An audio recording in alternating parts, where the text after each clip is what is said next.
One come on to learn and grow. Welcome to the Village Talk Show. We discuss what people need to know, empowering them to learn and grow. We discuss what people need to know, empowering them to learn and grow. Your praises to Jehovah, from whom all blessing and knowledge will flow. Blessing and knowledge will flow. The Village Talk Show, dedicating to empowering the community to live a healthy, safe, and financially capable life, helping each one of us in realizing our dream at any age, any point, starting from today, day. Success. Come on to learn and grow. Welcome to the Village Talk Show. Come on to learn and grow. Welcome to the Village Talk Show. We discuss what people need to know, empowering them to learn and grow. We discuss what people need to know, empowering them to learn and grow. Success is not spoken, it is done. Success is done. Come on now. The Village Talk Show. The Village Talk Show.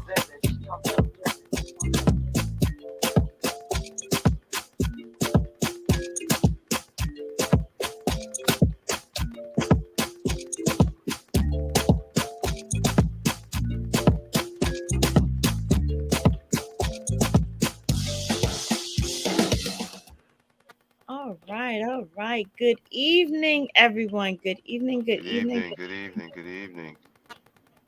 Andre, you look good in here. Yeah, we hear you. What's good? Good evening, villagers. How we doing? What's up, John? What's up, Andre? Be like Roderick. Dr. Sampson. How we doing? Bless up to all the villagers who are in tune tonight, listening to the new host of the Village Talk Show, Andre. All right, let me drop. Big up. Matter of fact, let me change this name thing on here real quick. Watch this now. Hold on there. Let me see. Hold on. All right, here we go. Watch this now. Here's what I'm put. Doctor. Watch it. Wonderful day today. A wonderful, nice sunny day. We're getting closer and closer to the summer, so thank God for that. And it's not raining this week, so I am grateful about that. We had one. I am grateful. So wait. So I have to say this because I don't think it's been said in a minute. So this is the village, right? Dedicated to empowering the community to live a safe, healthy, and financially capable life, helping each one of us to realize our dreams at any age, any point, starting from today. Success isn't done, isn't just spoken, it is done. So what you doing to make sure you're successful? Let's get it. All right, continue. Where's our fearless leader? Man, that's like. He's down at the border. Waiting for Title 42 so he can help out all the migrants come across. Right. Man, that thing is down by the border. What are your thoughts on that? You know what? We're not planned correctly. I see we're overrun with a lot of the migrants here in New York City and a lot of these sanctuary cities. It's like the shelters, everybody, you need to have your fair share. But at the same time, the federal government needs to step up and really support us because it's the lack of leadership, honestly, for the Democrats and the Republicans, Congress, their lack of leadership to pass immigration laws that can protect individuals. So it's that lack of leadership. Everybody's, the president, but it started way before the president. Nobody really wanted to deal with that issue. And, the president has to deal with it. But at the same time, the federal government needs to provide resources to those cities who are taking this on. And I understand those counties in Texas who are overrun with migrants. 10,000 people coming. I mean, It's an influx of people in your city. It's like the infrastructure. Infrastructure is not ready for that. We need help. We need assistance. But most of all, we need to reach over to those countries in which they're coming from, and we need to begin nation building. We have to be involved in order to stem the tide in those countries to prevent the migration of those individuals from that country to United States. We have to do it, something that we can't avoid no more. What are your thoughts, Dr. Bryant? Simone. Greetings, Simone. Greetings, and thank you for joining us, listeners. I think when you just mentioned we have to nation build, we're coming from a point we could not understand what Texas was going through until you get a taste of what the amount of people coming in. So I think he made his point clear in regards to saying, hey, I can't do anymore. I can't protect anymore. I can't, this is nonstop. So president or mayor? No, the governor from Texas. Oh, right. The governor from Texas was complaining about it and nothing was done. So what he did was ruthless, but I understand because he wanted others to speak on that same behalf to say, hey, you know what? We need everybody to get involved in that. We need everybody to get involved in securing the borders and helping build the nation and just making sure that, hey, there is a process that's done and is done correctly. It shouldn't be. Everybody needs a fair share, fair share, So Yeah. fair share, fair Yeah. share, Yeah. So fair share. I guess one of the things I want to ask too, and I gotta let Roderick in, but in terms of resources, you mentioned resources just now, John. I'm wondering in terms of funding and money. The government talking about debt ceiling right now, right? So you're gonna try and get that raised again, but to get resources, you gotta have the funding as well. How does that work right now? How is that gonna work? Well, they got to provide the funding, man. You got to provide the line items for the country. You can have the states expend the money, but they want to be able to be reimbursed. That's what it's about. And it's true because New York spent a lot of money in the What I'm saying? yeah. New York spent a lot of money fronting, putting people and setting them up. But at the end of the day, you want to make sure that you can get the money that you put out there in order to support everyone. So I guess you and Roderick are coming in at the same time. Anyway, thank you, listeners, for joining us. Simone, Ruby, thank you for joining us. Empress, it's nice to see you again. So yeah, a lot needs to be done. And unfortunately, the governor did it one way, but until he was able to make a point where people from another state can speak the same language, it was done. So now the message is coming from all different sides, not only from Texas, but it's coming from New York, and every state is saying, hey, you need to do something about it. Why did you mess up the camera? It was fine the way it was. Exactly. Oh my God, he come in, adjust the camera. Lord have mercy. Dr. Andre Doman had set it up. My man fuck up everything. You know that. Oh, I'm sorry. I apologize. Wait, no. Oh my God. Yeah, so Good evening, Roderick. Thank you for joining us. Good evening, Dr. Bryant. It's very, very exciting to be here. Can you hear me? No, We can hear you. Yeah, I can't hear. Maybe it's the headset. I can hear you. All right, so maybe it's my headset. So, sorry, people, to be late. I was at my son's game on the other side of Brooklyn. By the time I left the game, I just couldn't get here on time. So I'm apologizing up front for my tardiness. And Just don't let it happen again. Very excited to be here, to talk to each and every one of you regarding Simone, oh my God, what's going on. What's up, Simone? Yeah, it's me. In the flesh. You know, so yes, it's John's. Going to get the program kicked off. We're No, what were I'm you not talking about? trying What's to she get the talking about? program. She said I'm gonna get the program kicked off because of my use of profanity. No, she didn't. Oh, okay. What are you talking about so far? Title We were 42. talking about the That's going to migrants. expire at 11:59 this evening. Okay. We thought that's where you were at the border. Thought you were at the border, my You know, brother. actually, it's interesting because again, I think See, here's the Right. problem. I'm gonna say something that might be a little controversial because here it is. You never say anything controversial. I don't want to hear.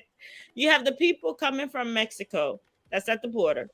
Then you have people coming in from the boat and they're sending them back. The people coming in from Mexico, they're letting them on. And the people coming in the boat, little boats, they're sending them back to Doc, where could they you, came. Doc, stop beating around the bush. Call it for what it is, please. You need to call it for what it is. What do you? What's your point? Just get to the point. My point is, Yes. different rules for different folks. And No, call it what it is, man. Racism. Say the word. It's racist. You can say it. Roger, pull up your mic. No, you can't hear Because me. we can't see John's face. Oh, you're talking a lot today. What's going on? Why? You got so much to say today? John's face is up there and nobody wants to see it. All right. So yeah, it is. It is racism. Yeah, it's blatant racism. But you know, people might not like Donald Trump, but I can tell you up front, Donald Trump, at least in his racist ways, he was very clear that he was a racist and a bigot. So you're Right. saying, what are you saying? What are you I'm implying? saying a lot of Democrats are a bunch of racists and a bunch of bigots, and they hide behind those things. The Democrats, you're saying? Yes, Okay. See, I didn't say Right. that. I am. Okay. Okay. Right? I'm saying it. I don't have a problem saying it. Right. Right. Hello, Jennifer. You know. Jennifer, Joseph, So Wild family. What's up, family? You know, John, I was speaking last night, yesterday, bringing greetings on behalf of the community board, and a friend of yours, you know, was very excited to. Who the hell? Who's that? Very excited. He's like, "Yeah, I watch your show." Mark Pollock. Oh, he's a good brother, man. Mark's He's a a very good brother. Good brother. We're doing something called Cops and Kids, Dr. Bryant, where the kids get to be cops and pretend like they're the one that has the power, and the cops has to be like the person who doesn't have the power with these young people. Because what is the mind frame? Right, your mind frame changes to know what somebody's thinking about what you're doing. Right, and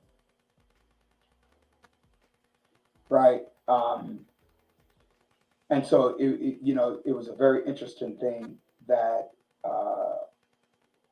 that people are doing in terms of what's happening to try to alleviate some of the burdens of police situations. Right. And he said one thing that I thought was very important, that you are afraid of the police when they encounter you and you don't know what's happening. But they are also afraid. They're also nervous because they've seen situations where because people react before they know what's going on.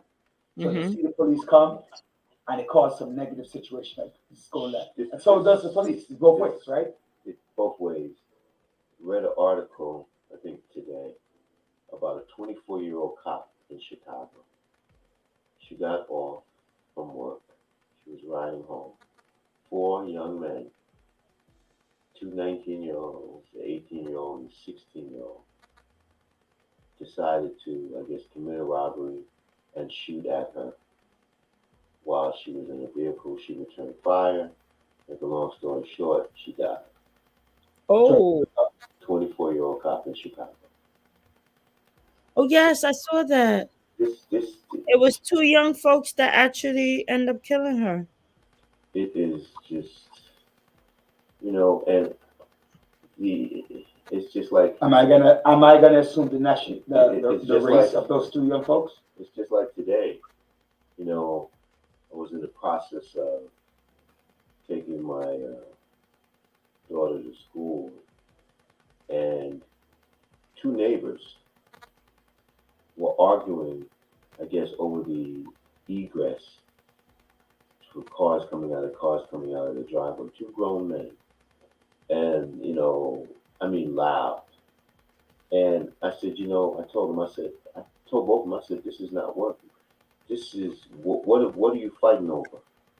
A parking spot? You're fighting over, having to wake up one neighbor to move his vehicle because he constantly leaves his vehicle. Whatever happened to this community, man? Whatever happened? People just, people are just, and one wrong decision, one wrong move can destroy you for the rest of your life. Yep. That is so true. Sometimes you need to stop and say to yourself, is it worth it? Do we allow our egos to be that big Yep. in order to, the whole issue, do you disrespect? Don't disrespect. Man, you could disrespect me all you want to as long as you don't touch me, and I can come back. I can come back another day. But by the time you make that split second, and these two grown behind men getting ready to engage in a fisticuffs. And I told both of them, I said, is it really worth it to engage in this?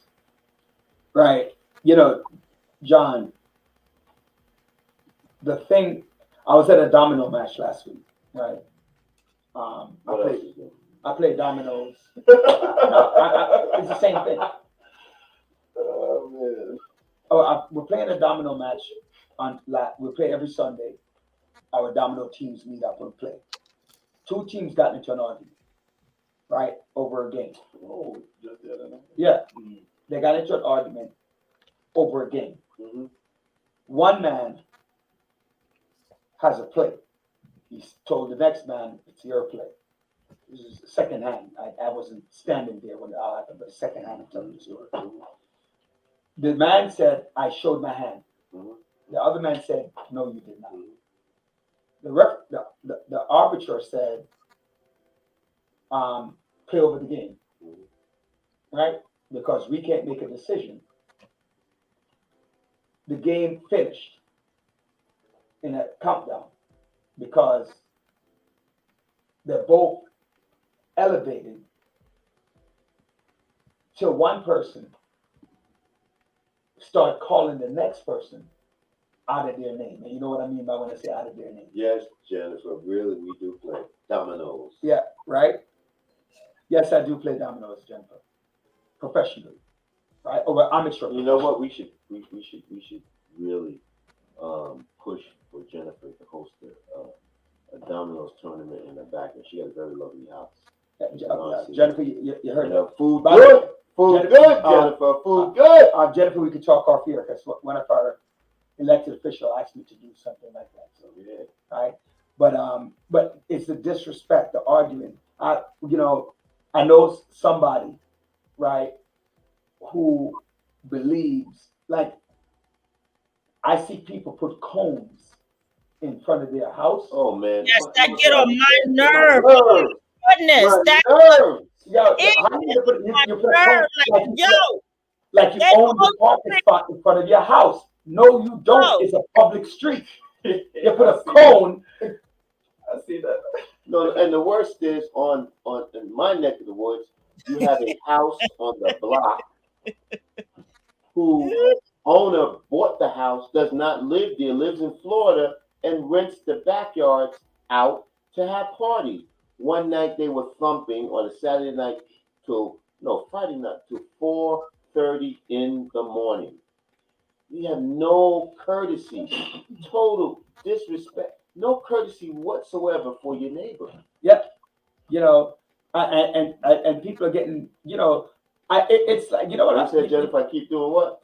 right? What Jennifer says, like, Right. Hold on. Let me get back to it. Right. I The- keep trying to come to my house. You keep trying to come. Yeah, and I'm trying now too, Jennifer. So don't worry. John and I both will be showing up. So the real conversation is, to what extent are you going to hurt yourself and willing to hurt somebody else over something? Like literally, you put a cone in front of your house. Why? So if somebody moved the cone, what you gonna do? Maybe You know what I'm keep saying?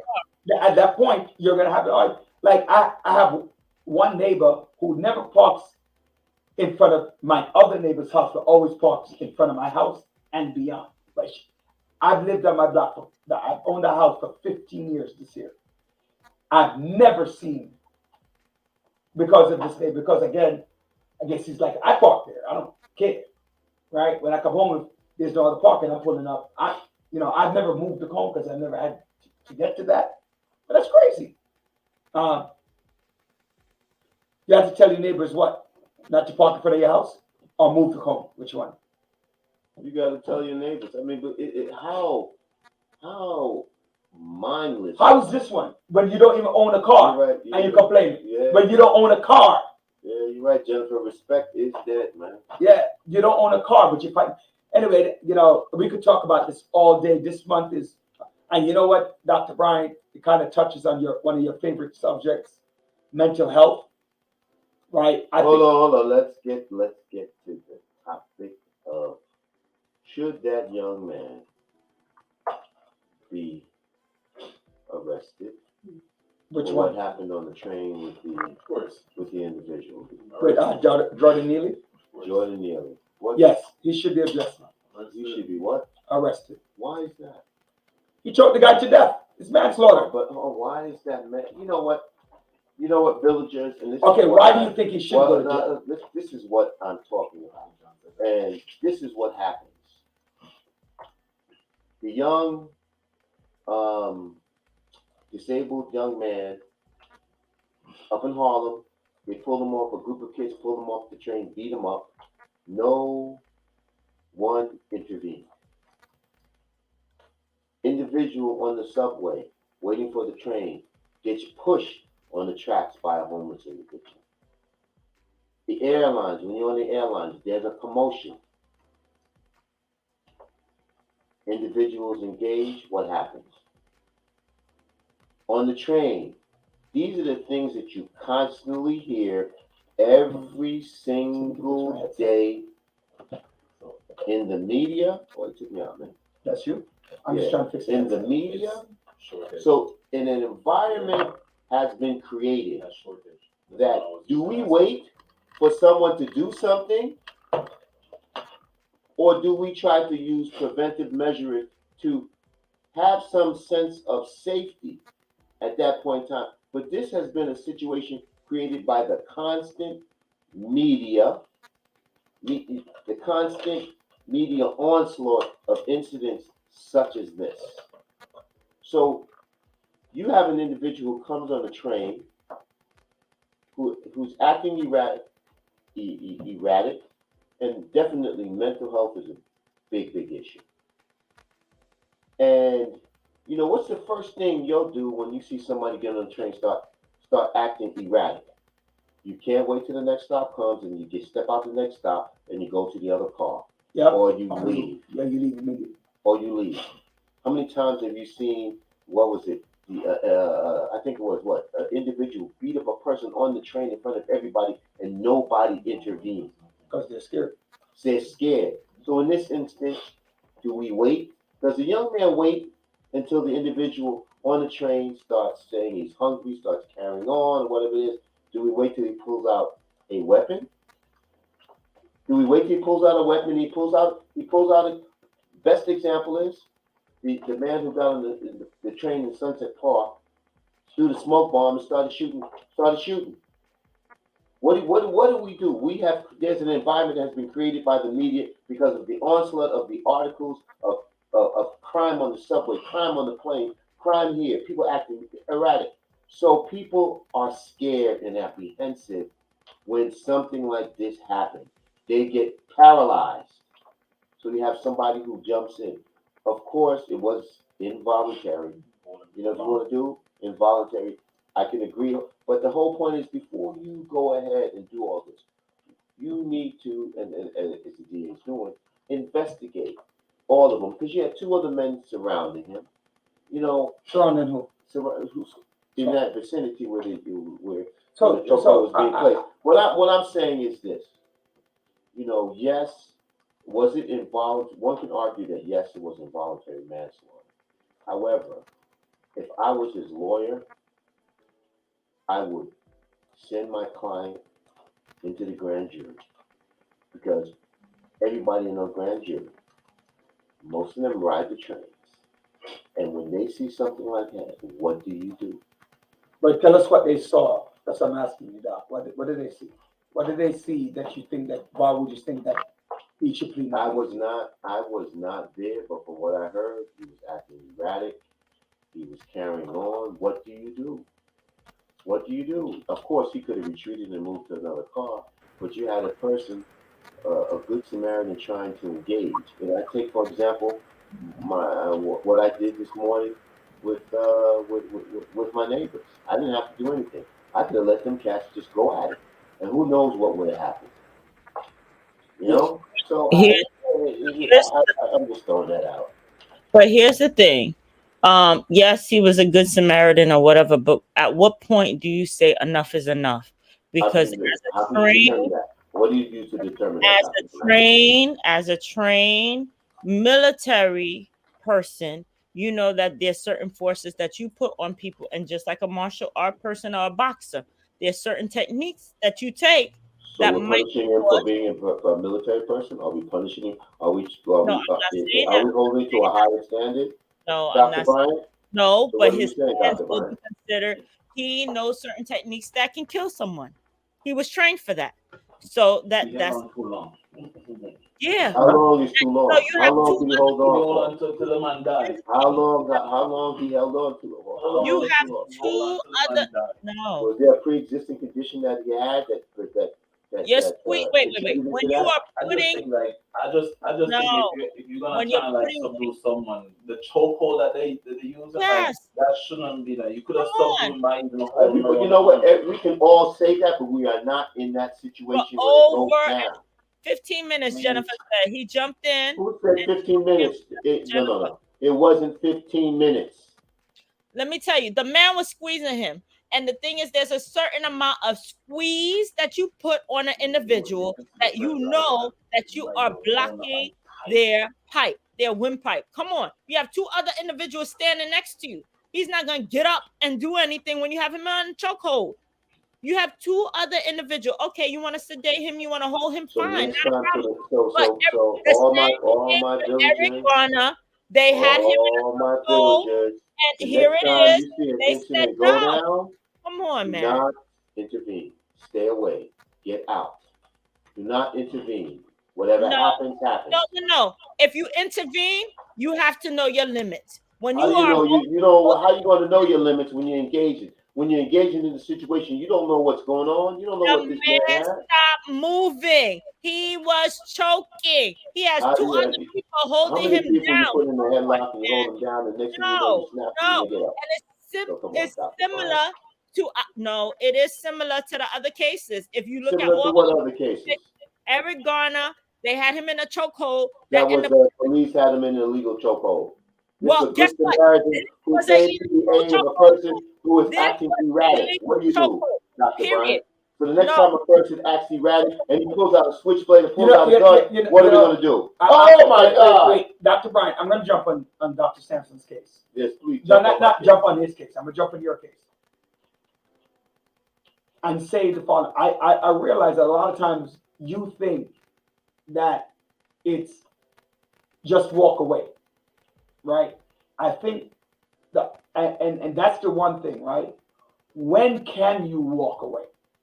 Because you can't always just walk away because you don't know what's going to happen. Now, I wasn't there and I don't know who's right and who's wrong, but there's a point where you just can't walk away because if you walk away, whether you stay or go. Remember, in a volatile situation, Let me see the questions. right? In a volatile situation, right? There are three things that you can do. You can flee, fight, or freeze in a situation. And you have to decide which one of those three that you're able to do. Flee. So Fight here, if you're or gonna freeze. fight, you're gonna fight to kill. The man didn't You might have to. You might have to. He didn't physically attack them. He did not. Again, you might have to. Nah, man. No. I'm not saying, wait, we weren't there. I wasn't there. But my point, again, and Andre pull up some of those things, right? John Lewis, right? My full name. Right? I'm just saying, I'm not saying you're wrong, Dr. Bryant. I'm not saying that He's Dr. Jackson is trained. right. That is what Marines, Army, soldiers are done. They're trained to kill. So if you're using a certain tactic They're to not hold trained, them they're down, trained to hold them disable. down. They're trained to disable, disarm. That's what they're trained to do. Many times you're trained to kill, similar to police officers. When they shoot to kill. Period. So you're They trained. shoot for you to stay down. No, half of the time. Come on, let's think about this. Again, they shoot for you to stay.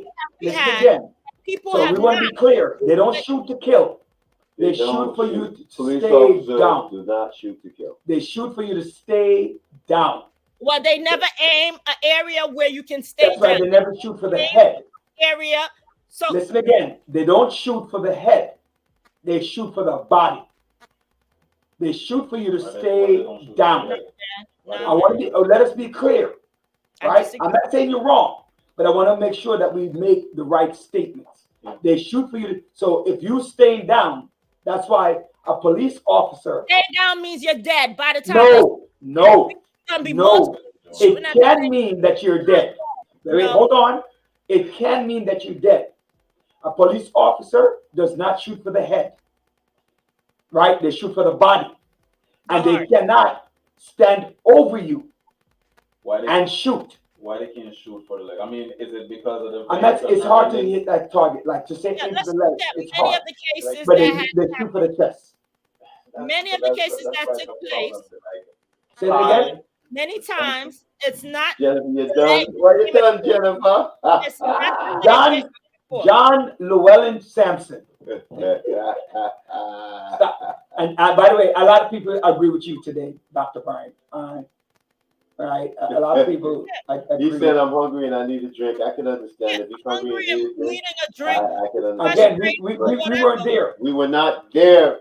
But here's the thing: we were not there. There is a but. When you are squeezing an individual, and all he wants is food, and he's screaming out, "Yo, I need food," whatever. Guess what? You have something in your hand, just give it to him or whatever. And I think one of the things that I think the audience, Dr. Sampson said something that was very important that we're missing. What's that? Right? The media portrays the violence or the excessive violence on the train. We on this show, especially Dr. Bryant, talk about Chimmy. What's up, Chimmy? Mental health, a mental instability.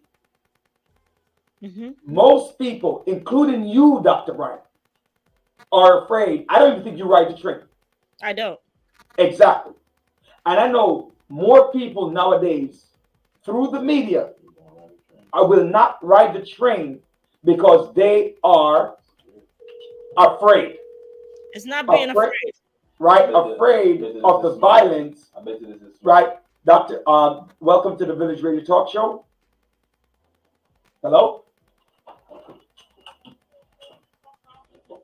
We can't hear. Put the mic next to. I can't. I don't understand why. For the last couple of weeks, this thing is plugged in properly. Is that the mic? That's the headset. Good evening. Good evening. How are you? Who is this?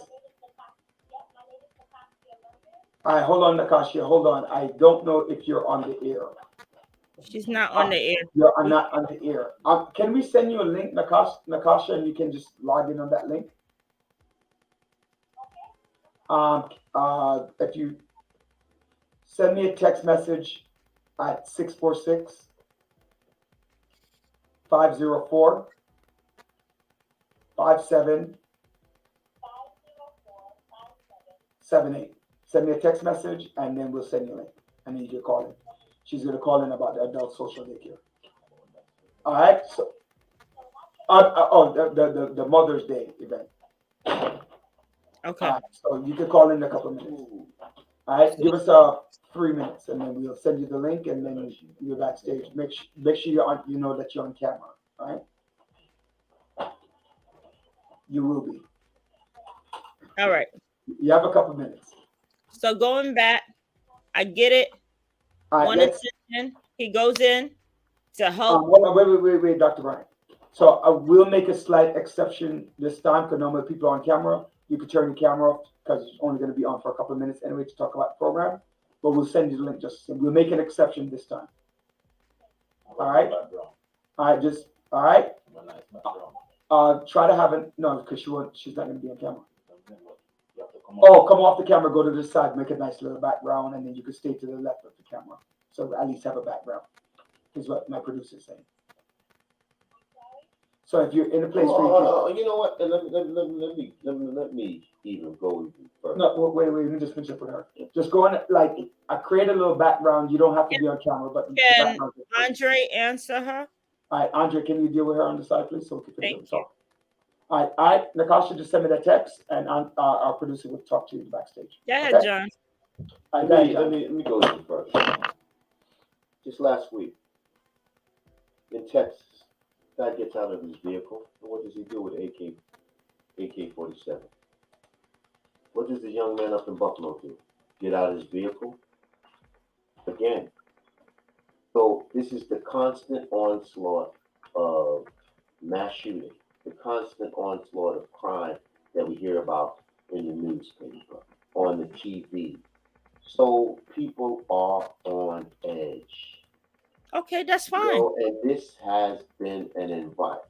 This environment has been created, meaning one of fear. We do not know what's going on. And again, what are we doing? Again, why is we it? don't hold on. I want to ask Dr. Brian. Why doesn't she take the train? Why don't I take the train? Because I don't. First of all, I drive everywhere. I don't live anywhere near the train. If you're going anywhere, if you're going to Manhattan, you're going to Brooklyn, you're going to the Bronx, anywhere you're going, not even your children you want on the train, you drive them everywhere they're going. Why? Be honest. Say it. Because I don't live nowhere near the train. That's not true. Even when you live near the train, you drive them to school. They do not take the train. They do not take the bus. Why? Be honest. Be upfront. I am afraid. Say it.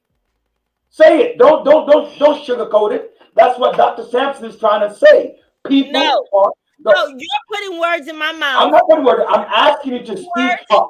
Is fear one of the factors? Yes or no? Is fear one of the factors? You got that problem. I didn't ask you that. I said answer the question, doctor. Okay. It must be afraid. As Patricia Tim just wrote, she said, when the homeless and the mentally ill killing and hurting innocent people, do you all complain about the killing of innocent people? Everybody keeps their mouth closed because it is not them feeling the pain. The soldier did not mean the killing, but he was representing the innocent people on the train. And that's what you're saying. That's what you're saying. Well put. Patricia. Good job, Miss Trim. I think that is. James, how are you? Hey, James, how are you? Welcome. Empress, there you go. Thank you, Monet. Be straight up. I am afraid. Even before the pandemic, because I We're lived not talking about no pandemic. We're not talking about COVID. No. Everywhere I went, I drove. So living in Suffolk County, I'm scared too. Thank you. I mean, you gotta admit it. You're afraid. The privilege of driving we have that privilege of driving around, man. And I Exactly. And we utilize that everywhere. privilege I because drive. we know you drive everywhere. I rode the train to Albany. That you know that I Yo, did. your fault. They joined the Amtrak. Yo, I'm telling you, she's very good at not answering the question. All right, Roger. Right? All right, Roger. What? You're finally admitting it? You made No, John. no, no. I'm Yo, not- yo, you made John run away. He's like, yo, she's full of. But when we are afraid, we Full of move the to love the in next. car. Yes. Yes. I agree, Jennifer. By the way, wait. I'm still waiting. Jennifer, you gonna call me later? I just want to know. Not choke people. What? We're afraid. Because you're a coward. You're afraid. You're So the one you that's start gonna. choking people. Everybody used So to you're the one. You No, are the one who is going to for flee saying that. Thank or you. flight. You're gonna flee or freeze. That man is a army soldier. Come on, give me So what? nothing. I'm gonna tell you straightforward, right? Man. This is me. This is me. I'm gonna tell you straightforward. If I am in a situation where fear comes in, right? He is a soldier. Yo, Doc, tell them you learn from Soldier, them. always a Doc. soldier. Yo, What? Simone, you got jokes. You supposed to, Simone, she didn't learn. Yo, I she was did brought up. She's from Roger. Haiti. She learned to dodge questions. Exactly. Thank She's you from so Haiti. much. She learned to dodge questions. Love But you, Simone. don't tell them. Don't let them bully you, Doc. We're not bullying her. We're asking her just to say the truth. What's going on? So you The want fact me is, to admit something that I'm not going to admit because I didn't tell you that. You want to hear that for your own refreshness and everything. I don't care. then say I'm not afraid. Say I'm not afraid. Say it.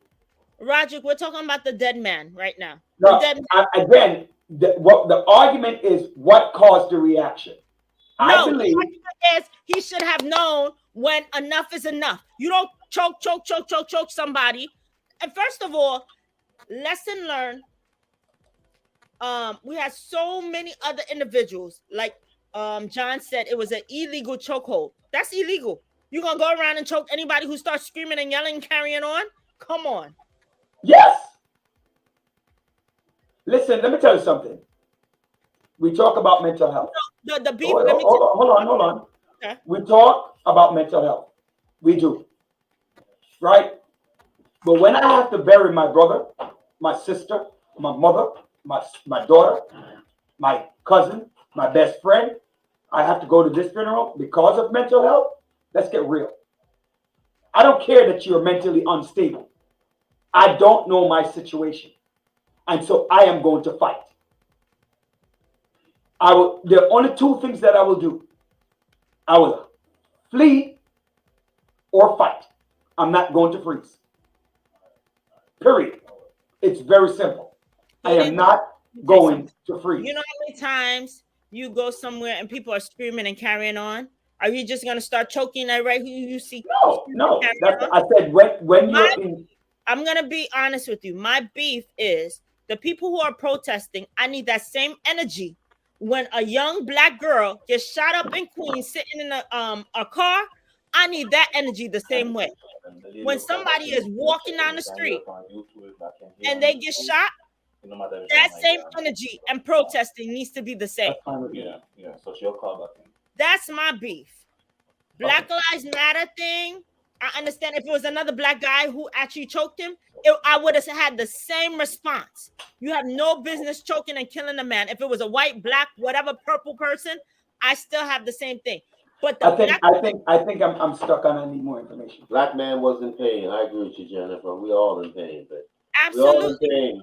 Big But city. Andre, is there any way that we can because this is definitely. Yeah, that's all it is. No, I mean talking about move the mic. Maybe move the mic. I mean the camera this way and then turn it that way instead of putting it right here. So see if we can move it over there. Yeah. So that's my beef. No, keep going. Just keep going and put it over there at that corner. Good evening. Good evening. He was in pain. Next time And then turn it so she is on the train, she'll get attached. Certainly, she will be singing a different. What attach? You mean attack? First of all, I don't ride the train because I drive everywhere. So Yeah. All right. So you know what? You shouldn't be talking then. Don't talk. Why should I be talking? Because now you're just being a Monday morning quarterback. Because you're never going to be in that situation. That's your point. So you're just talking from a perspective. No, I'm not talking because of my perspective. No, but what I'm saying to you is that you don't. No. Listen to what I'm saying. I'm saying you don't have a perspective. I do have a perspective. No, you don't. You're talking about something that you will never ever understand. There you go, David. As a trained soldier, he should know when enough is enough. He had no self-control. Don't tell me he didn't know. He didn't know. The man went limp. He was still squeezing. And the thing is, here's my beef. The beginning, if we didn't see the video, it was the first thing the media said is a man who was arrested several times. Oh, he was irate and carrying on or whatever, and boom, he ended up dying. They never said that somebody choked him. See, Dr. Brian, Dr. Brian, you just made my point. It is the constant media onslaught that creates an environment where situations happen like this. It makes people afraid, it makes people apprehensive, and it makes people just, oh my God, something might happen. Let me react. Yep. Am I going to wait? It is that which has been created. The environment has been created where people are so afraid they get past. Some people don't want to ride the train. Mm-hmm. Some people, because you hear the statistics, you worry about when you're getting on the plane, who's going to be acting crazy on the train, going to the mall. Right, but here's the thing. His death originally was reported as though it was insignificant. This is a man who died. He was significant, period. The problem is just like because he was homeless, because he had mental illness, it was disregarded in the beginning. Right, let me just interrupt. Until the video came out that people realized, wait a minute, he didn't just die like that. This was murder. I agree with you. Let me interrupt for a moment. I'm not sure we're going to be able to hear her on screen, but on Sunday, it's Mother's Day, and there's going to be an event here in Brooklyn, a big event at 650 Remsen Avenue. So we have Nakasha London on the phone. I know Dr. Brian cannot hear her, but I'm wondering if we can hear her on social media and on YouTube. So if anybody can hear her out there, just let us know that you can hear her. Nakasha, welcome to the Village Radio Talk Show. What's happening this weekend?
Can't hear.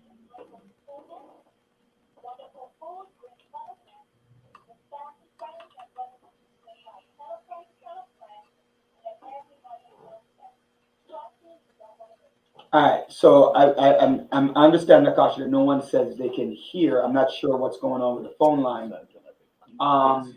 Say it again.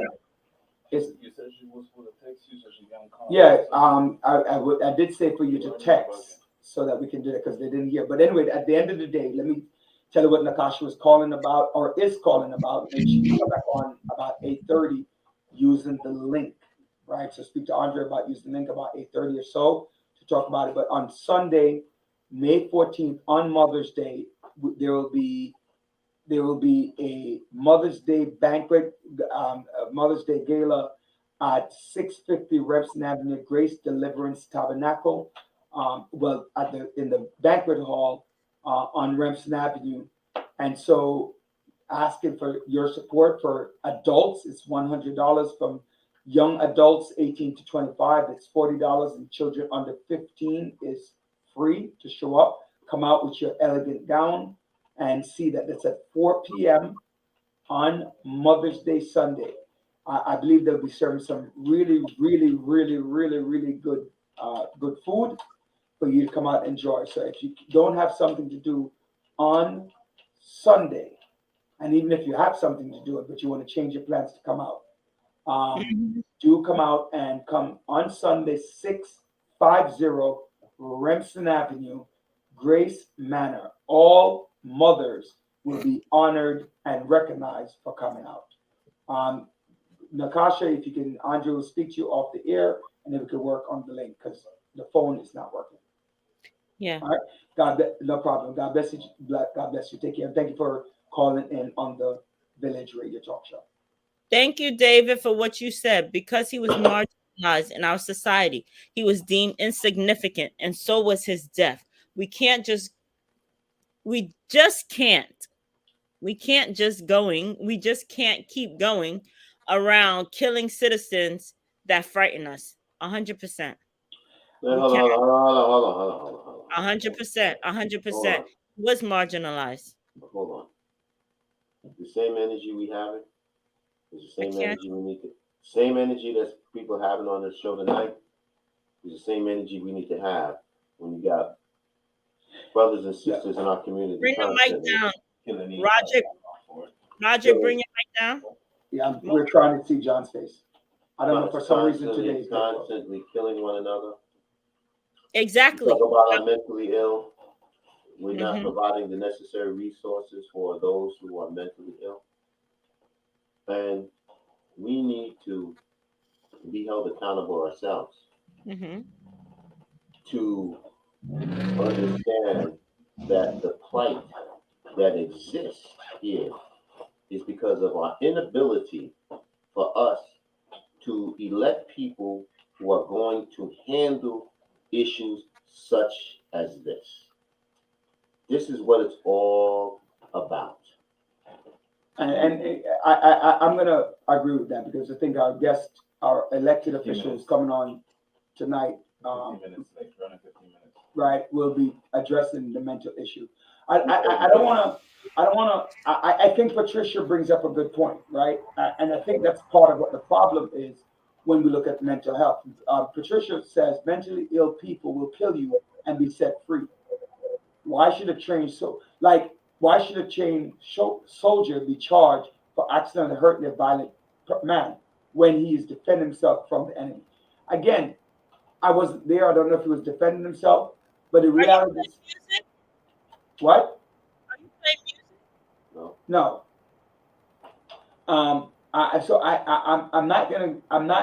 I don't agree. Right. I don't agree with everything. I don't know what was going on, but I think, again, my reaction is going to come from what is really happening with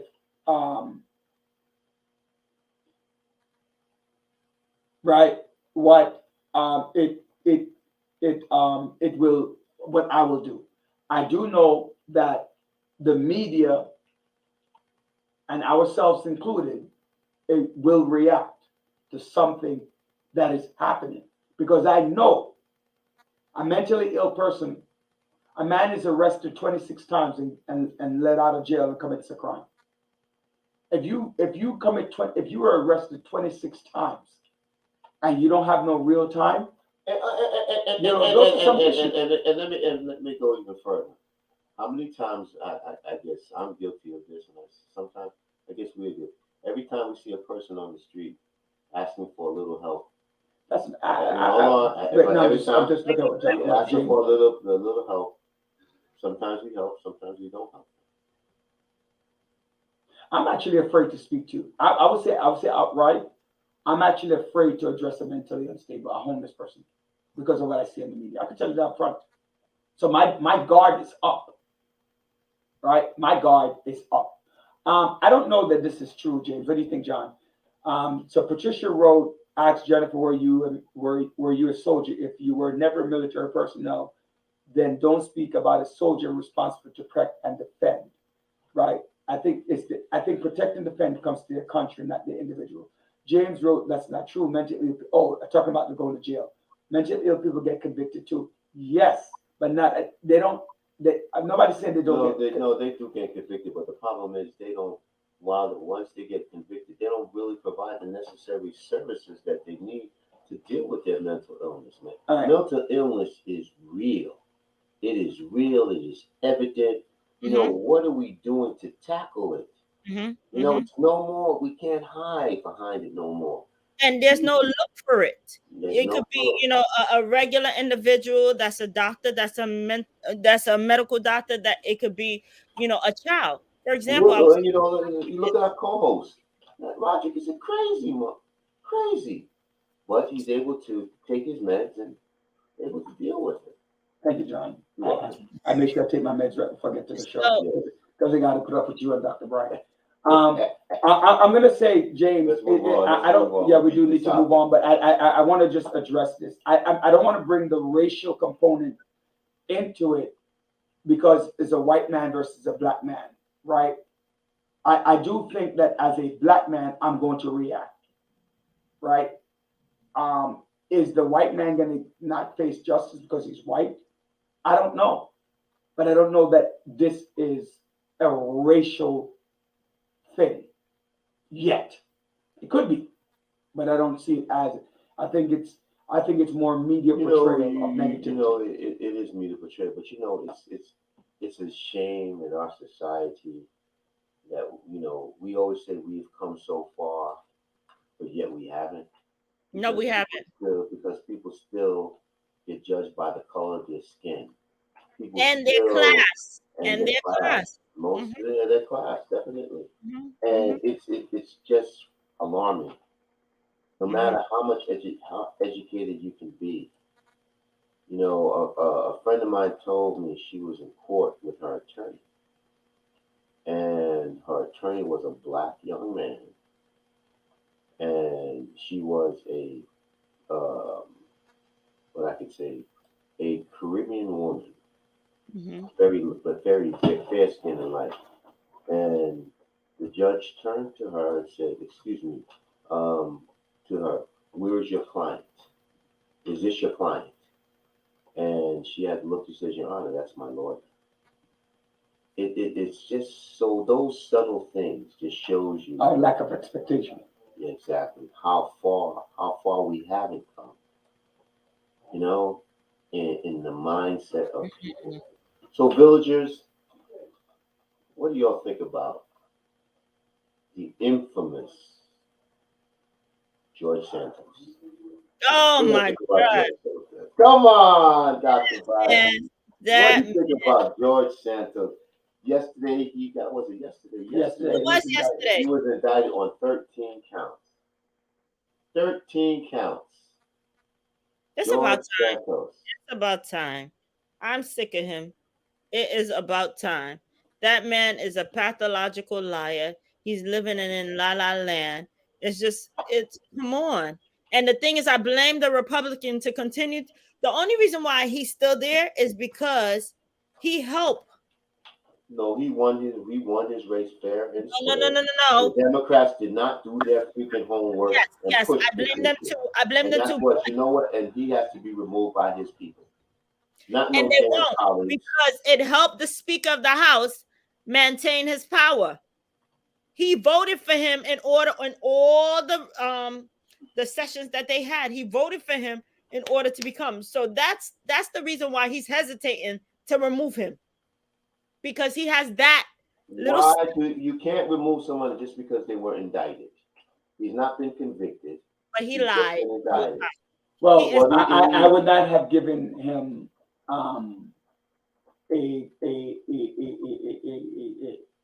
He a wasn't given. significant role He on wasn't any, given. He wasn't given any committee assignments. No. right? For the foolishness. But so yesterday, just to bring everybody up to date, our infamous George Santos was indicted on 13 counts of federal fraud by the federal government for misappropriation, primarily of campaign money, fraudulent filings,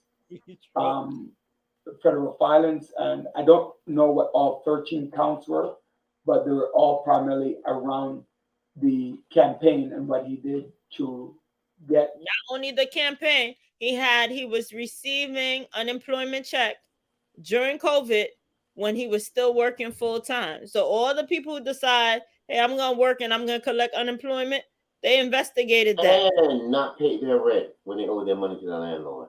Yep.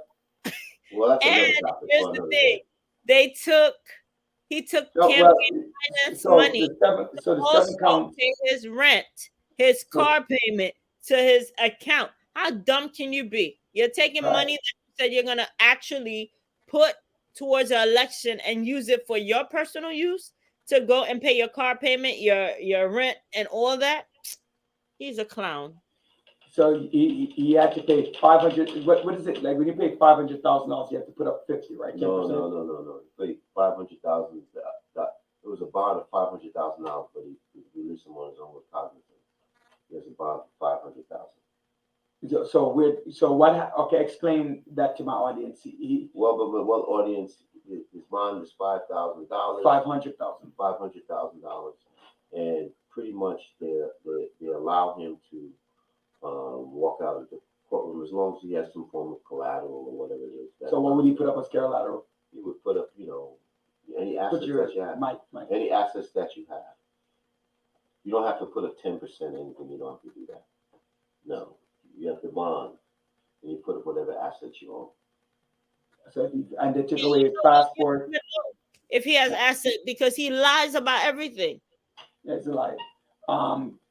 7 counts of wire fraud, 3 counts of money laundering, 1 count of theft of Ladies public funds, and gentlemen, and 2 counts of making my material villagers, let me tell you something. Don't always trust the feds. True. John's favorite statement. Don't trust the feds. Look at what All right. happened to That man. Hold on. Let me get it. Don't trust the feds. Look what happened to my man up in Harlem, Lieutenant Governor. Look what happened today. Supreme Court just ruled that the conviction for Joe Coco, used to be senior aide to Governor Cuomo, was just overturned. Also, the developer overturned because of the overreaching of the federal government. Just because they think something is a crime does not necessarily mean it's a crime. It's the same thing as our honorable President number 45, Trump. Trump exposed the DOJ and the FBI for what they are. They're engaging bias, partisanship, overt. They're overt. Roger, we can't see you, John. Move your headphones. John, speaker. She said speaker.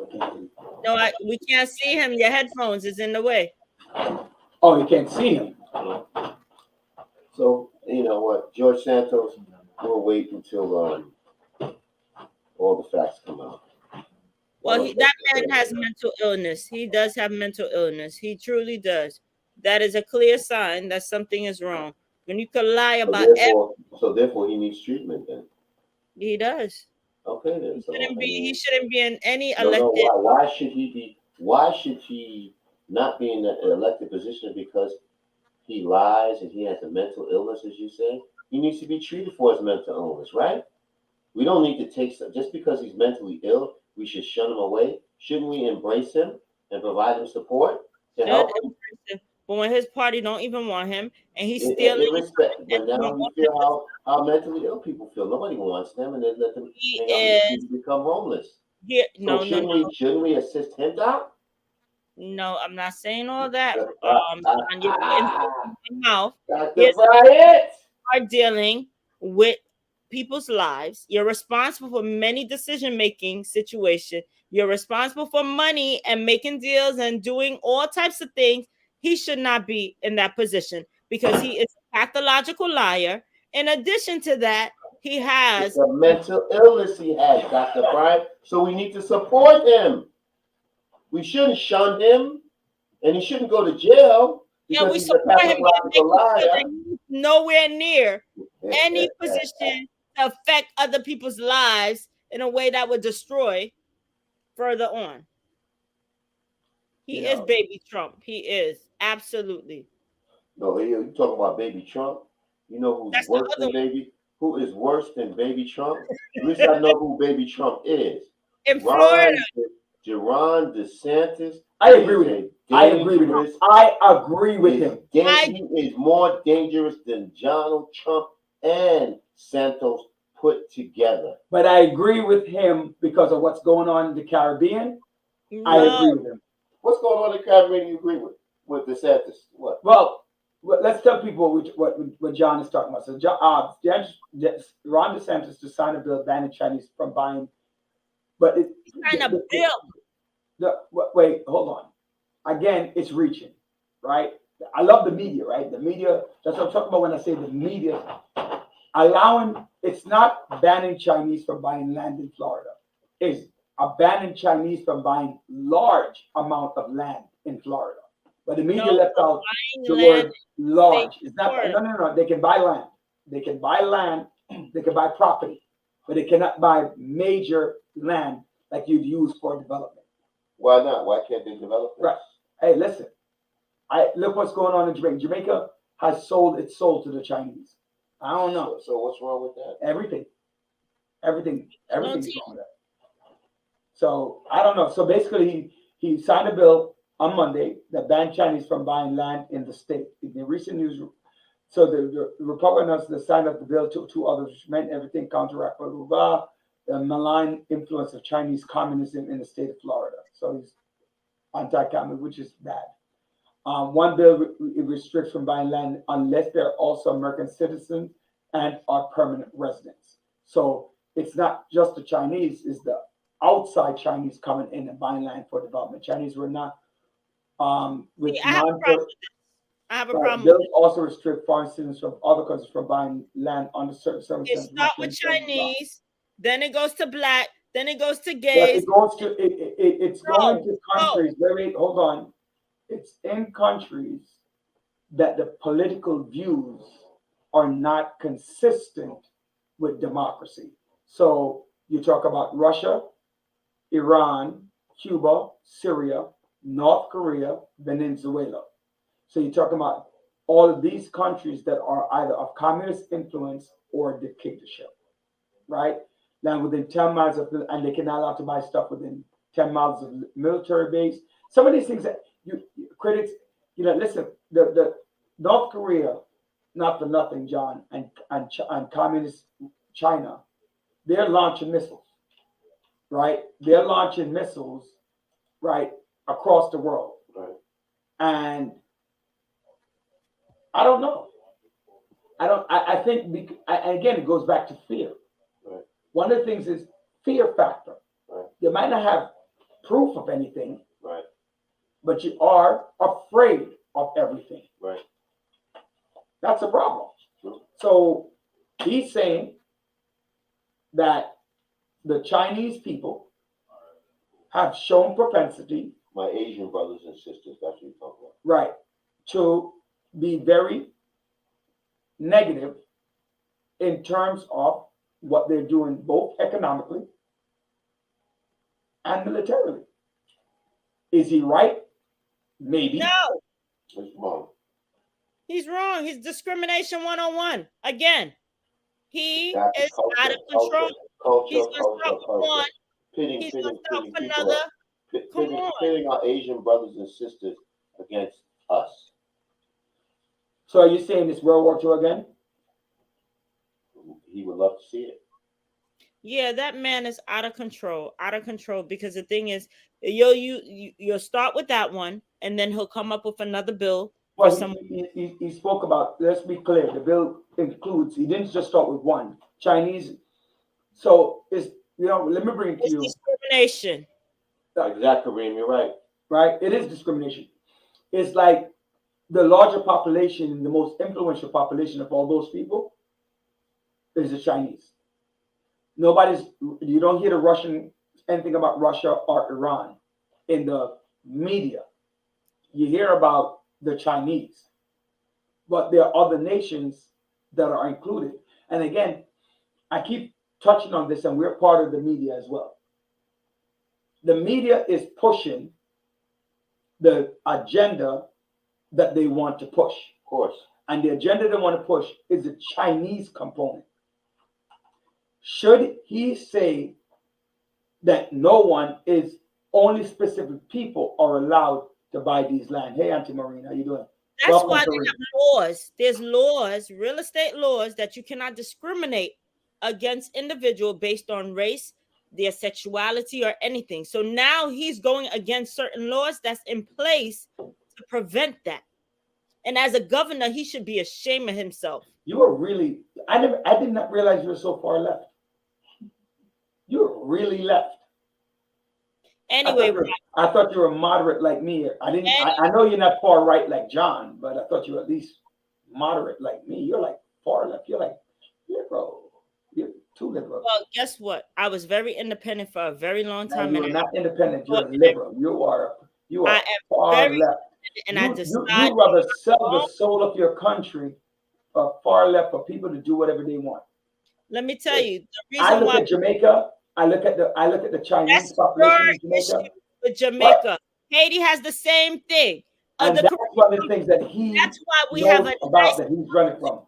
Of individuals. You cannot pick and choose who's gonna live somewhere and who could buy somewhere. It's how much they can buy and so where what? they can buy. So what? Get over it. Yeah, all right, Doc. With you. I'm not with you. Power to my Asian brothers and sisters. I'm not with you in that. But if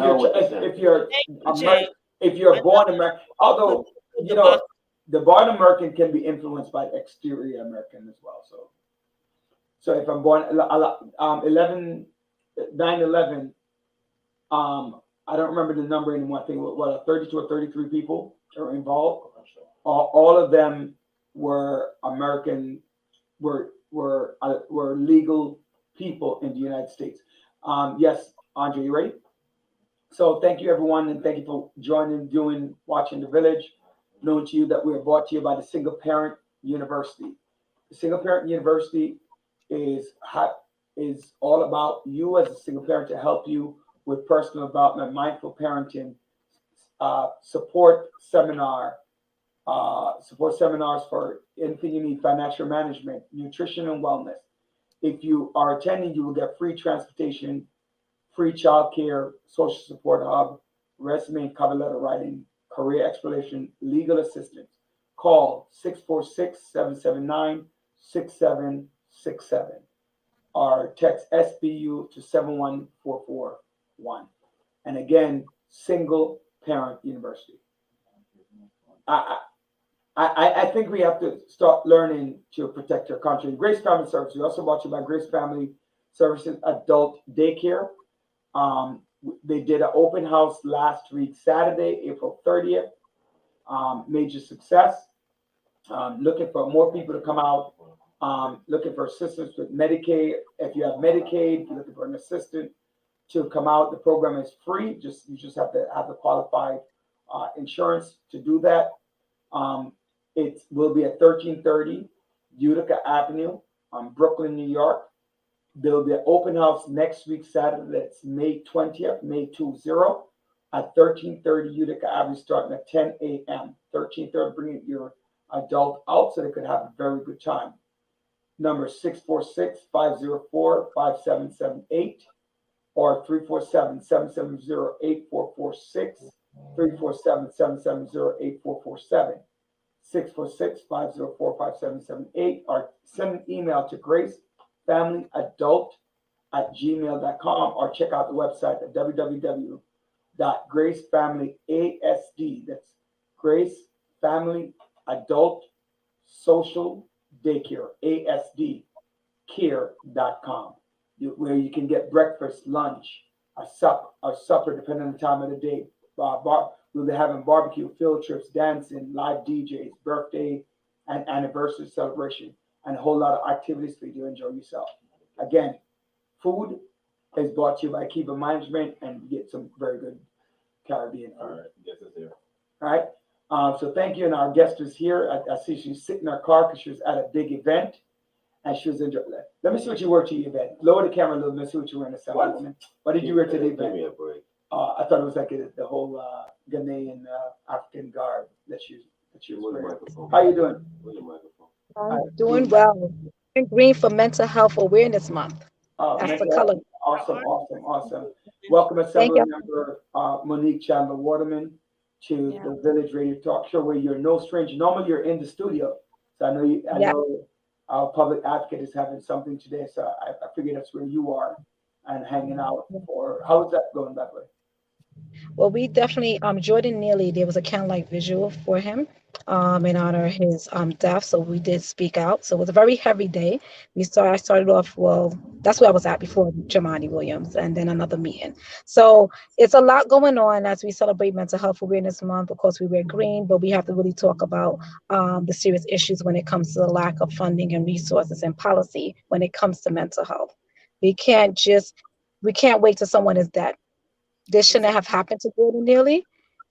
This is something that where we need to make sure mental health, real intentional mental health services. We need peer specialists. I don't know if everybody know what a peer specialist is. It's someone who lived the experience. They may have a particular diagnosis, and they are actually at the forefront of making sure treatment is happening. That's community center, person center, and we show care and compassion. So there's a lot of work we have to do when it comes to what happened with Jordan Neely as far as homelessness and mental health service and just straight up wraparound services. Assemblywoman, I totally agree with you. And, when the prior mayor, his wife was entrusted with, I think, $1 billion to help mentally, to deal with the mentally ill in our society and programs, I didn't see much of that. And with Mr. Neely, it's a very sad situation, but we had a discussion in the studio tonight. It's about the environment that has been created around mental health, stigmatizing it as only associated with crime on the subway, crime in the airplane, crime on the mall. There's an environment that has been created. So the question then is, if you're a good Samaritan and a situation like that happens, do you react? What do you do? Do you come to the aid of somebody? It's just like up in Harlem when you had the young man who was developmentally disabled, and they lured him off of the train and they beat him up. A group of teenagers beat him up while passengers looked upon and did not intervene. So at what level do we want our strap hangers to engage or people in society to get involved? If you're looking at a situation like this, which went from, it's unfortunate that this young man had to die, but now, like you said, it metastasizes into rallies and bringing to attention, but this only happens when something like this happens. What about all the other days with all the other people who have mental illness that we see on the streets and in the subways? Well, I would say that the triggers pull before the triggers pull. So before that, there's a lot that had to happen. Number one, I don't know if everybody knows there's a new number, 988.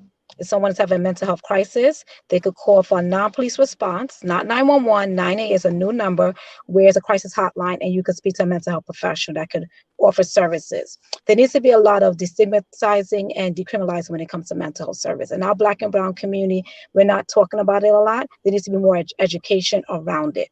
I think that there was a lot that needs to happen before that day happened. I know there's a lot of fear and there's a lot of unknowns when it comes to someone with mental health crisis. There was no conversation with Jordan Neely, from my understanding.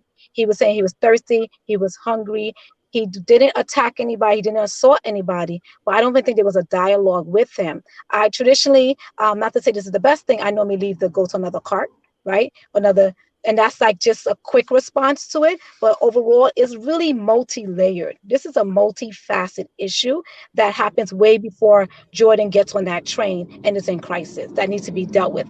When the homeless in the shelters, there's no mental health providers there in a real way to really help. There's so much policy and funding that's needed to be really deep rooted in this issue that is not happening. We're not educated about it. We're scared. It's a stigma, and we are focusing going off of fear a lot of times. And we're not. And the person didn't feel safe engaging, but they held him. But how do you hold someone to the point they're dead, right? Because he was not attacking anyone in that moment. It was no weapon. He's a human being, even though it may look scary, all are one or two situations away from mental health crisis. Remember, this could be you, your brother, your father. You have to look at the person as, if this was my family member, how would I want to treat them? If we start from there, if we have no education, that is one way to start. And I do have family members. I agree. 100%. I agree with you. I agree with you. But tell that to the families in Texas who went to the mall and the guy just gets out and shoots him. Tell that to the families up in Buffalo where the guy gets out the vehicle and shoots him. Everybody has this, when do we, my whole, it's a touchy situation. Like you said, it happened way before he and Mr. Neely entered that subway car. So the whole point is and then now this young man the Marine who chose to act, now, he's alive, like you said, he caused the death of someone else. But in his mind, when it happened at the time, he thought he was coming to the aid of people that was created because of the constant environment. You go on the train, you go on the airplane. The minute somebody starts making loud noises, people are heightened. Oh my God, they're getting nervous. So it has a lot to do with the way the media has portrayed mental health, mental illness, that has made people so apprehensive and fearful that they feel that they need to engage with a homeless person who was just hungry and just needed. And that's what he said. He was hungry and thirsty. But Dr. Brian, we could all say that. But I don't know. I haven't heard about anybody else from those chains, those other people who were involved, that really saying that this young man did anything. He was reckless to the point where he wanted to kill this man. This was purely an accident. But, you don't know. I mean, I'm not there. Nobody was there. And we don't know what was going through anybody's mind in that car. And we don't know what the belief system was.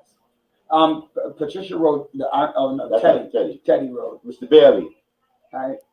Yes, Mr. Bailey Sr. Is that if the Marine was a black man, I do agree with some of this, but I know that you and I have done work together addressing black and black crimes and calling it what it is. So you and I have done the work.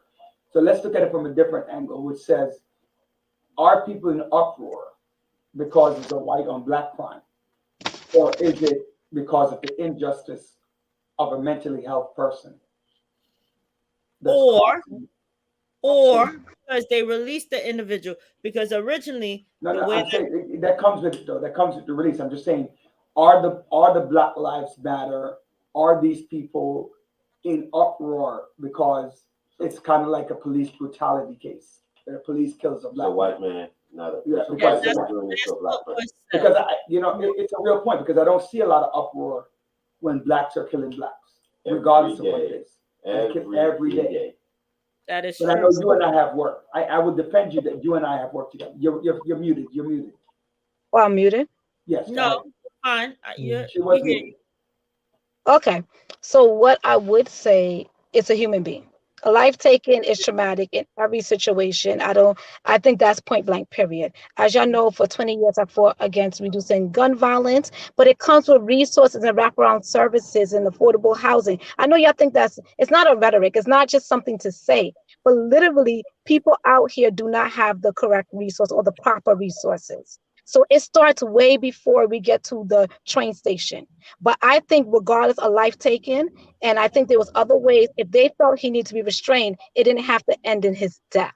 When Yes. you are, say if I'm a black belt, right, in karate, I can't even, or a boxer, like you can't even you can't even fight or do certain things in public because you are a trained professional. And as a Yes. trained professional, Your hand you is know a how weapon. to kill somebody as a trained professional. This is a Marine's a trained professional as well. Ex- So I'm like, say, even if you got to that point, there was ways that if you wanted to restrict him or if you feel that that was needed, because none of us was there, you are correct. But I don't want to just take one situation with this one Marine and just a life that's lost, Jordan Neely, which is very, very, his life matter. There is so many situations that's happening because we're not really taking it seriously when it comes to the policy and the budget and what needs to happen beforehand, way before we get to someone being dead. So I don't think it's just when it's just a black person, just a black white person. Unfortunately, it's happening at an alarming rate to our black and brown communities where we don't get the resources we need. So that systematically has been happening when it comes to our criminal justice system. So I don't know when people say black on black, whatever community you're in, if you're white, it's gonna be white on white crime. If it's Asian, it's Asian on Asian crime. So when they say black on black crime, let's not act like it only happens in the black community. Number one. But we're the ones who get the least amount of resources and told, go out there and conquer the world and do the American dream. We are at a deficit trying to live everyday life. So I think that when people say black on black, I hear what you're saying, but I, as an advocate, before I became elected official, has been fighting with this issue and been getting resources to the community. And as I brought 4 kids into this world, I knew it was my responsibility to make sure that I bring resources, create programs, and making sure we have wraparound services. That's where I fight hard too. So I understand what y'all do say, that some people just come out and speak when it's like a soundbite or there's lights and cameras. But for me, I've been doing this way before I was elected, and this is very heavy. And like I say, I live this in my personal life with my family members going through crisis. So unfortunately, this is not just something we see on TV. We're living with this in our houses. So we have to find a way to deal with mental health crisis. There's respite centers, there's clubhouses that we can build. There's also much mental health services that we need, like 988. I have to say it so much. There's not even a number that's being shared public and wide. You're so true. So I want to. We didn't know. I want to change. Instead of I want calling to change the conversation. No, before you change the conversation, 988. Where can people find this? Where is it being posted? Where is it being spread? 988 for mental health, because automatically, and you're right. Many times people call 911 because their family member actually didn't take their medication. They pull out guns, they pull out knives, they call the police, and the first thing they do is they take out a weapon to seduce, you can't meet them there. So the 988 individual, when someone called 988, what happened? Who comes out? Can you elaborate? It's actually a non-police response. That's number one, that what you need is a mental health professional. They ask a number of questions, right? And then they assess, do you need a mobile crisis unit? Do you need to go to a respite? If it's something that's highly escalated, there's weapons involved, that 988 is going to be kind of like too late at that point, because as we know, we're not up to where there's a quick response like 911. So there's a number that's definitely working through a lot of different things because it's a brand new number, but basically you get a mental health professional on the line that's talking. So I encourage those family members, if your family member's not taking the medication, because once you're over a certain age, the family members can't even intervene. Once you're an adult, they're going to tell them that they're an adult and they cannot take their medication if they don't want to, right? So 988 is a number that you can call even before someone gets into crisis and to provide support. And I could definitely send information over. Yes, please do. We would love to share that with our listeners a little bit more. Is that all over the city? Is that per borough? Is it per area? Is it affiliated with any precinct? If there is a crisis. It's non-police response to Office of Mental Health, New York City Department of Health. So it's the state, the federal, everybody come together to share that number as well. It was a number created as we all advocated for an easy number. I worked with Link NYC, so it's going to be citywide on the Link system. You know where you charge your phones? There's actually that you charge your phone. It's like it's called Link NYC. is, you probably don't recognize it. It replaced the phone booths, right? Back in the days. And you could get Wi-Fi, you could charge your phone. We actually have, it's going to be, it's advertised there as well with a number that you can press as well, 988. So I continuing with the conversation around mental health, I want to ask you a question. You represent a very primarily Black and Caribbean neighborhood, a community of 176,000 people strong, right? And one of the things that we find out, and we talk about this all the time on the radio, you have 988, you have crisis. We complain when the police comes out and does the ultimate, right, which is the ultimate negative, which is the loss of life, or wait till that mentally health person has committed an act that's irreversible, right? What, if anything, that your office, the state, is doing? We know that Blacks and Caribbean people don't address mental health, right? Not at the rate that other races do. I know that because I live in both of those families, right? So I'm speaking just primarily for my family. I don't know about yours, but mine is like mine. A lot of it is go pray, go to church, yes, or do this. Stop doing foolishness. That's what they say. Stop doing foolishness. Stop doing foolishness. There's nothing wrong with you, right? What, if anything, what are you doing in your office to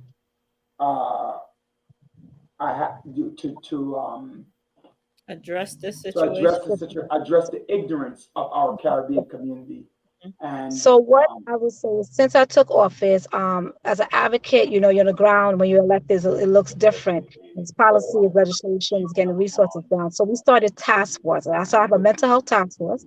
Those with lived experience, some peer specialists. That means that they have a mental health condition and they are basically highly functioning. They work within the task force. And actually, when we talk about those who's impacted by someone in mental health, Dorothy Clark's sister, she was someone that was stabbed by someone in mental health crisis.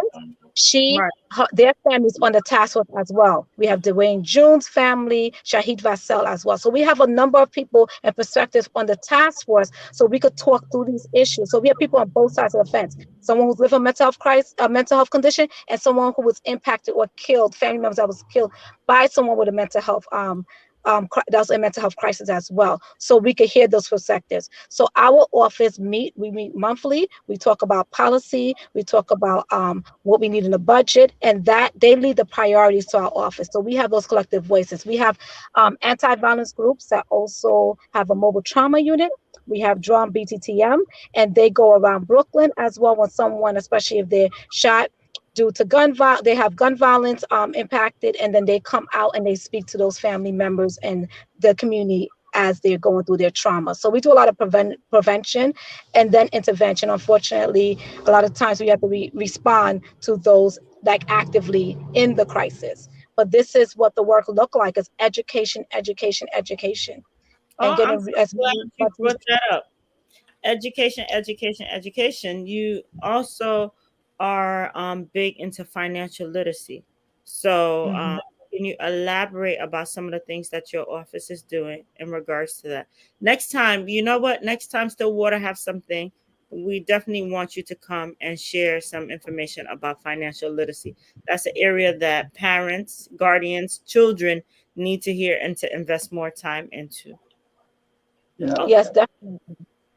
So we're actually having a function this Saturday where we're educating parents on different forums on literacy, math, special ed, or whatever. But that financial literacy aspect part is so important, because as the summer come around, we need parents and young folks to learn how to adjust and do things. So come on out this Saturday, stop by. It's going to be on 118 Rochester, May 13th from 12 to 3. So you should come out. You really should.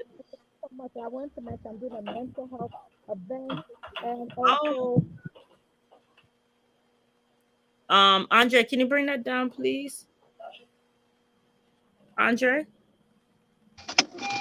Hello, sorry. Can you hear me? Yeah, this this Saturday we're actually having our Vital Voice meeting where we do civic engagement. So sorry, it's the same time. It starts at 11, and then we're doing our mental health awareness, wellness as well, and pre-Mother's Day event. So sorry, we won't be able to come out. We'll be at 905 Winthrop Street at Winthrop campus. Okay. So next time. All right, so thank you for that. And I know we have 2 commercial breaks. So one is about the forum. Sorry, Assemblywoman. The second one is that on Mother's Day, we have a Bishop Hardin at his church will be hosting a Mother's Day event. Natasha, you want to tell us a little bit about that? Yes, good evening. Thank you for having me.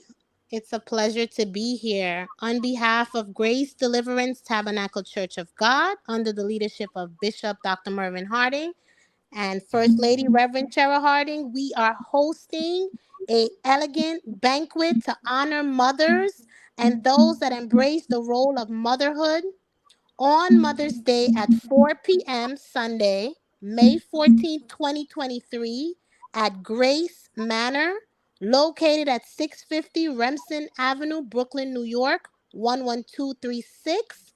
Mothers are a strong staple in every family. As we know, mothers should be celebrated every day, but we are giving back by hosting this exquisite banquet on this special day reserved to celebrate mothers. Adults are $100, children 15 and younger are free, and those aged 15 to 25 are $40. You must make a reservation at 718-974-6753. 718-974-6753. Come and enjoy great entertainment, wonderful food, great fellowship with family, friends, our brothers and sisters in Christ. Tell a friend to tell a friend. Let every mother feel special. And trust me, you don't want to miss it. Thank you. Thank you, Natasha. And we're brought to you again by the Grace Family event on Sunday, and also by the Parent Guardian Forum. So we're just very excited for that. And thank you, Natasha, for that and pointing it out to us. And I know our Assemblywoman who has 4 children. Yes, happy Mother's Day. Thank you, Right? thank you. Happy Mother's Day. But I'm not going to change the subject. Just stick. And thank you, Natasha, for joining us today. Right. Okay. And I do have to run to another event, but thanks so much for having me. Do we have any last questions? They're not listening to me, They're not listening to me. Financial literacy. What happened? Financial literacy. Tell us about what you're having in your office and when you're having it, please, quickly, or where people can actually reach out to you and learn more about all the wonderful things that you actually host next year. And where your offices? Yeah, we recently did like a youth small business entrepreneur workshop led by the youth ambassadors and our small businesses. So we had small business services, different agencies come out to make sure they work with people with business plans and how to get grant and how to do financial literacy and things of that nature. So in our office, we don't do like direct services, but we do definitely partner with agencies and organizations to make sure that we get those services. So definitely you can contact our office, 718-385-3336. So this way you could find out what agencies and what organizations out there doing this great and wonderful work, because it's very important. But our youth just had one last month, a whole financial literacy. Yes, it was a great event. Young entrepreneurs from young always to all ages, they were able to get support that they need and find out resources, financial resources as well. So before you go, there's one thing that you and I have discussed, and I want to ask you about that. There was a shooting recently, I think March, on Snyder Avenue over there in Church. March 11th. And you want to address, let's call things for what they are, mass shooting. Where are we? Yep. Are we anywhere on recognizing that when multiple people are shot, that we have to address mass shootings so those resources can come to our community? And part of that is mental health, but yep. We're also talking about resources as well. What kind of traction do you have on that? And then I think that's our last comment, because I know you have to run to an event. Yes. So that definitely was in the middle of the budget. So you know how that goes. There's a lot of distractions during that time. But we did introduce legislation. We got a bill number. If you look it up on my website, you will see mass shooting we define with our public safety task force as 4 or more. It's called a mass shooting. In a more affluent neighborhood, 4 or more get shot, or even any 2. They call it a mass shooting. They get resources. But our Black and brown community, they were calling it multiple, triple, quadruple. And mass shooting, when it's termed as that, or designated as that, federal resources are activated to come to the community, wraparound service, mental health services, different trauma informed services that comes to the community. So we're advocating for that. So, and when you do legislation, there's a lot of advocacy that goes around. There's a lot of we have over 30 co-sponsors on that bill as well, and we're going to continue work with the advocate. Now that we passed the bill, we can get back to, we passed the budget. Now we get back to working with getting electeds to focus on it. We need our mayor, our governor, our congresswoman signed on and said this is called a mass shooting, and several of our surrounding colleagues. So unfortunately, 39-year-old Emmanuel Soray, he was murdered in that. And this has been happening way too often in our community. So we definitely need to make sure we get the resources to prevent things like this from happening. Absolutely. I absolutely agree with you. And where's your office, Assemblywoman? It is 903 Utica Avenue between Church and Snyder, the same office that our lovely former Assembly member, now U.S. Ambassador to Jamaica, Nick Perry, held. So it's the same office that's been there for years and years and years, 903 Utica Avenue, Church and Snyder Avenue. Anybody know Snyder, the Chinese chicken wings right there on Utica? And the Korean store is across the street, by the way. Your office number is 718-385-3336. Yes. You know, just ask for somebody in the office to address any issues on mental issue. This Assemblywoman, she got we were very excited last week or a couple of weeks ago. We went out in the neighborhood, we had a conversation. She's not just talking about being elected, she's actually walking the walk. She literally is out there doing the thing, doing the community. And a lot of people were shocked to see you because they're like, oh, but you're not running for, no, we're not running for office. We're just simply addressing things that concerns the community. So thank you so much, Assemblymember Monique. Thank you very much. Thank you very much. Thank you, everyone. Pleasant good evening, everyone. Take care. Mental health is real, right? I don't think any of us are not is looking at mental health as something that's not something that we want to talk about. We just have to. I think what everybody's right. There's a side of if a person with mental health issue attacks me, they have a lot more freedom than I do on the flip side. Right. What do I do if I know they're out of control? They have a weapon. They're attacking me. Do I say, oh, you have a mental health issue? Do I not attack? Right. Or do I say flight, fight, or freeze?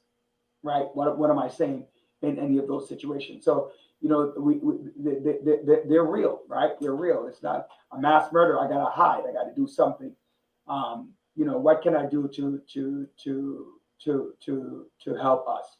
We ended up before December. We were talking about Ron DeSantis and the Chinese thing. The other big thing in the news is that John's former president, number 45, and Dr. Sampson's favorite president ever in history, number 45, was convicted, or no, is it convicted or found guilty?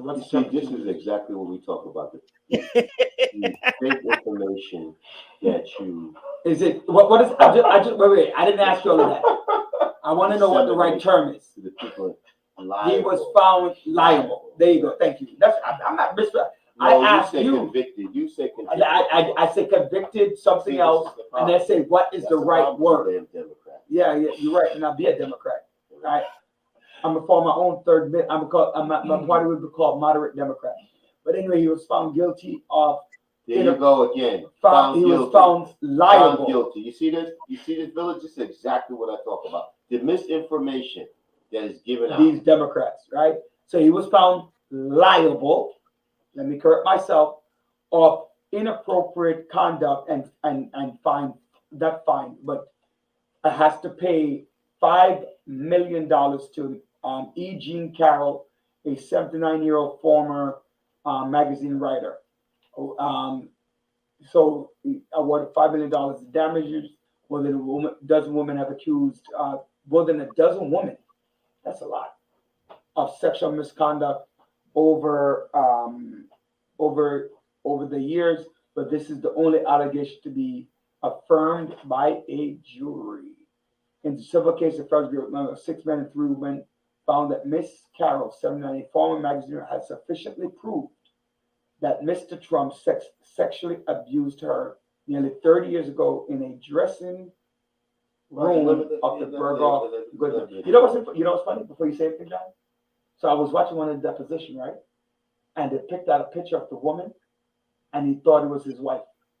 Although he said He never this met her. woman is not his type, but he thought the woman was his wife. And they have pictures of him and the lady together. Come on. The man's Yeah. a liar, just like Well, Josh John, Santos. you were saying something.